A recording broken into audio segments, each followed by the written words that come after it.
मुझे बहुत गर्व महसूस हो रहा है कि मैं त्रिपुरा से हम मेरे भाई देवाशीष मजूमदार और मैं इधर आके अटेंड कर पाई और इन लोगों का इनविटेशन मिला।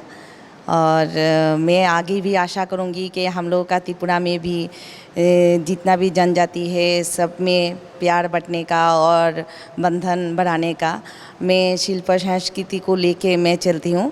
और शिल्प संस्कृति के दौरी में मेरा विचार से सबके साथ मेल बंधन कर पाऊँगी मैं और प्यार बांट पाऊँगी और एक दूसरे से जुड़ पाऊँगी। और ट्राइब टीवी के साथ में मेरा इस शिल्प और संस्कृति के साथ ही जुड़ी हुई हूँ। ट्राइब टीवी को मेरा बहुत बहुत शुक्रिया, तहे दिल से मैं शुक्रिया अदा करती हूँ। मेरा त्रिपुरा का वासियों के तरफ से भी शुक्रिया अदा करती हूँ। और आगे मैं ट्राइब टीवी का पहचान बढ़ाने के लिए मैं त्रिपुरा में आगे कुछ करना चाहती हूँ। ट्राइब टीवी के साथ आगे हम लोग मिलजुल के कुछ करना चाहते हैं। बहुत बहुत शुक्रिया। Thank you again.